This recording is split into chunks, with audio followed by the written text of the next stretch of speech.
Hello there and welcome to the start of your evening live on The One Show with Angellica Bell and Alex Jones. And joining Tom are two brilliant actors. One is best known for playing D.I. Sam Tyler in Life on Mars, and the other starred alongside Anna Maxwell Martin and Sean Bean in the Frankenstein Chronicles.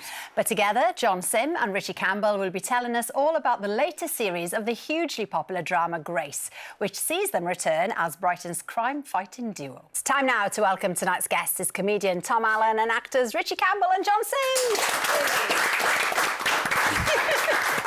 Nice to see you all, gentlemen. Yes. This weekend, the hugely popular ITV crime drama Grace returns, which sees Richie and John play a detective duo solving cases in Brighton.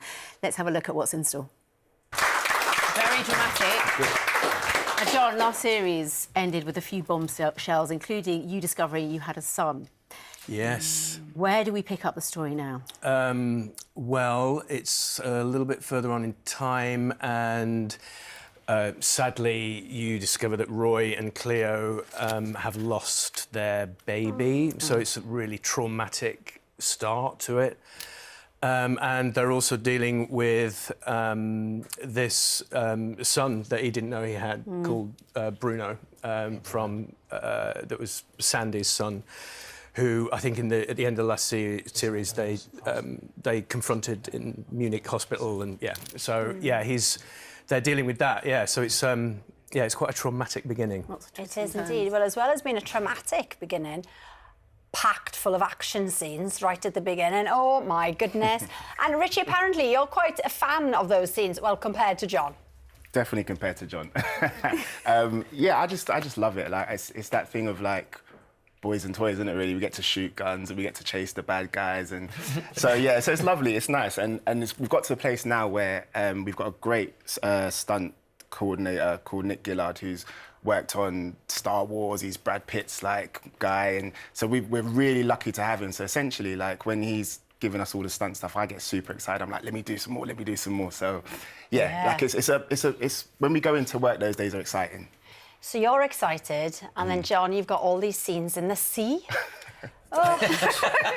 I'm too old for that. I did a sea last season. I did a sea. You had a fight in the sea last season. Yeah. They always ask you, do you swim in the sea in Brighton? The only time I've been in the sea in Brighton is to drag bodies out in a suit. As Grace. It's the only time. The dream.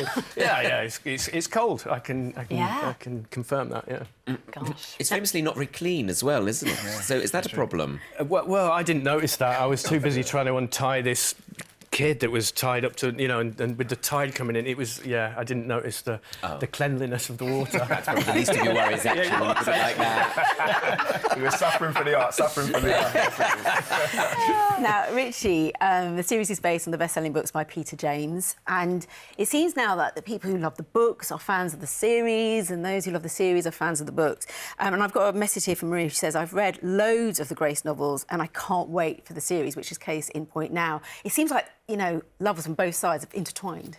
Yeah, definitely, and I think that's the beauty of it. Like it's almost like the books are like the blueprint, the DNA, and I feel like we've kind of taken that, and hopefully if we keep that, that's half the battle won, and then we kind of ride it and take it to a different place. Like we've always said that it's nice that we can kind of pull the rug off like the reader's eyes, basically, because sometimes you don't want to come to watch something that you feel like you've seen it already. Yeah. So it's nice that we can take it into a different direction. It's almost like we're the kid that's now grown up to be a teenager. Yeah, totally. Is the ITV version. But sometimes when you read a book as well, you have a distinctive idea of what you want, but if those fans are loving it, it means you're doing the right thing and doing a great job. Definitely. Yeah, like we said, we veered away from the books. I think that's important because the book is not the TV show and vice versa, so it has to be a little bit different. So if you've read the book and you think you know what's going to happen, you're probably wrong. So I think it's good that we've sort of done that. There are characters still alive that aren't alive in the books, and I think it's good that they're two separate entities. Yeah, bit of poetic licence as well. Yeah. Now, let's talk about Brighton, OK? Because, people love going to Brighton, don't they? And you wouldn't associate it with sort of a grimy, grey sort of drama. But the thing that struck me was how on earth did you manage to get nobody in the back of shot? Because it's usually packed. Which shot? Well, there's loads of them. Oh, in these? Yeah. Oh, they've probably edited them out, haven't they? And what's usually a load of gays in the background there, going on their way to Pride. But did the locals love having you guys filming there? Yeah, it's kind of a mixed bag, isn't it? Not so much when we're doing night shoots on their street Yeah, and there's of a whole course. film crew and lights and, you know, we're running around chasing people. But on the whole, it's they're really happy about it, aren't they? Yeah. They're quite proud of it, and yeah. A lot of people are always asking, when's the next one? When's the next one? We're like, we're just finished filming. Give us time to do some more, you know. Well, that's a everyone's good sign. excited. Yeah, Yeah, it's exactly. a very good sign. Yeah. Exactly. Right, the new series of Grey starts on Sunday at 8 o'clock on ITV1 and ITVX.